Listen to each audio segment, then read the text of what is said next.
Hello everyone, I am mannan Khan. मैं अपने YouTube channel ग्रामेटिक्स gym में आप लोगों को एक नई टॉपिक और नई ऊर्जा के साथ स्वागत करता हूं। किसी भी टॉपिक को शुरू करने से पहले हम आपको बताते चलें कि हम हाइब्रिड फॉर्मेशन की जो क्लास थी, वो सीरीज जो थी, जो क्लासेस थी, वो संपन्न हो चुके हैं। आज हम फिर एक नए सिचुएशन की शुरुआत करेंगे, एक नए टॉपिक की शुरुआत करेंगे। सिचुएशन को हम लिखने से पहले आप सभी को आने वाली दिवाली यानी कि एडवांस में आप सबको दिवाली की हार्दिक शुभकामनाएं। Happy prosperous Diwali to all of you. आइए हम एक नए टॉपिक की शुरुआत करते हैं, जिस टॉपिक का नाम है चॉइस बताने वाली बातें। चॉइस बताने वाली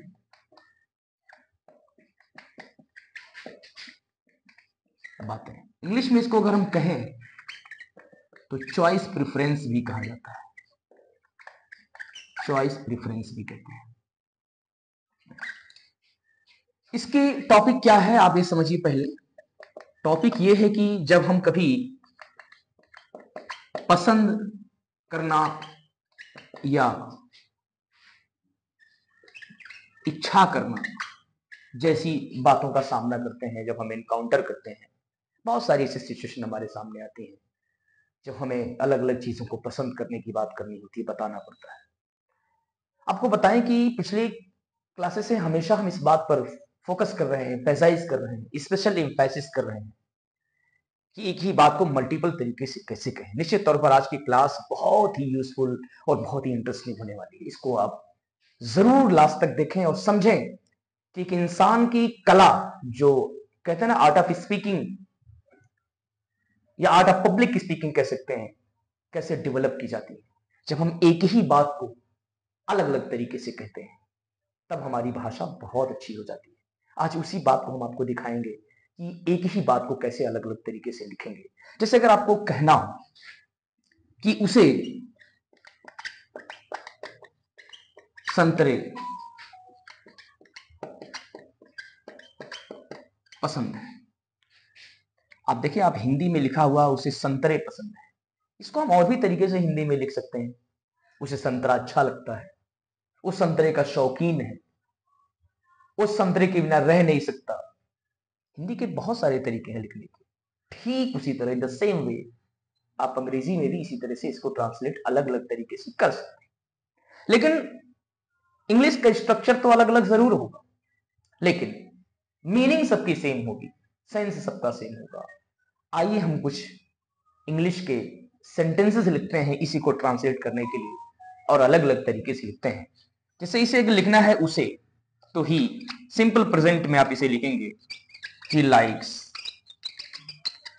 ऑरेंजेस। ये बड़ा सा कॉमन सा स्ट्रक्चर है प्रेजेंट इंडेफिनिट या सिंपल प्रेजेंट का।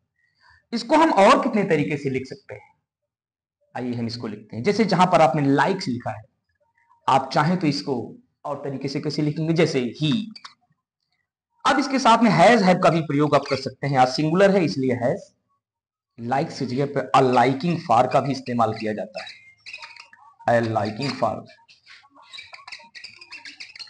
ऑरेंजेस। आपने देखा कि जहां पर हमने लाइक्स लिखा था वहां पर अ लाइकिंग फॉर लिखा, लेकिन यहां पर हैज का प्रयोग किया।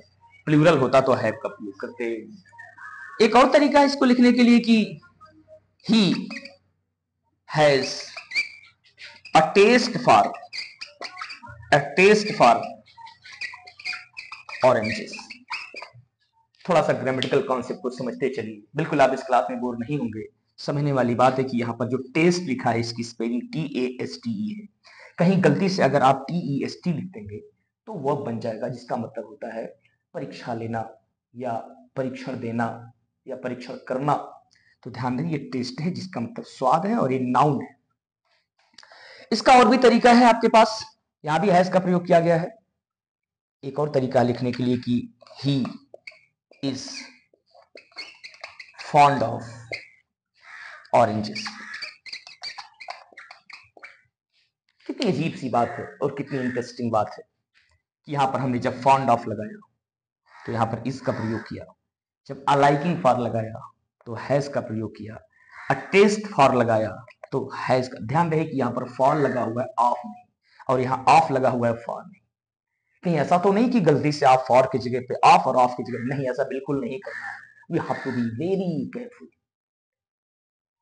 आप देख सकते हैं कि हमें अब ग्रामेटिकली किस बात पर ध्यान देना होगा कि जहां गलतियां होने के चांसेस बढ़ते हैं। ध्यान रहे कि जब कभी आप अलाइकिंग फॉर का प्रयोग करें तो सब्जेक्ट के बाद हैज या हैव को चूज करें एज पर द सब्जेक्ट। जब कभी अटेस्ट फॉर का प्रयोग करें तो भी हैज हैव में से किसी को चुने as per the subject, as per the number of subject. लेकिन जब कभी फाउंड ऑफ का प्रयोग करें तो यहां पर इज और आर का प्रयोग करें। ये रही ग्रामेटिकल कॉन्सेप्ट की बात है। आप चाहें तो सिंपल प्रेजेंट का भी सहारा ले सकते हैं, लेकिन नहीं, क्यों आप सिंपल प्रेजेंट का ही सहारा लेकर आप अपनी लैंग्वेज को मोनोटोनस बनाएंगे, नीरस क्यों बनाएंगे। आपने देखा कि हमने एक ही बात को अलग अलग तरीके से आपको समझाने का प्रयास किया। मेरे साथ बने रहिए, मेरे साथ जुड़े रहिए, निश्चित तौर पर आपको नए नए कॉन्सेप्ट लेकर ये सीरीज अभी आगे चलेगी। इसमें और सारे सेगमेंट अभी अधूरे हैं। Thanks for watching my class. Thanks for giving your valuable time for me.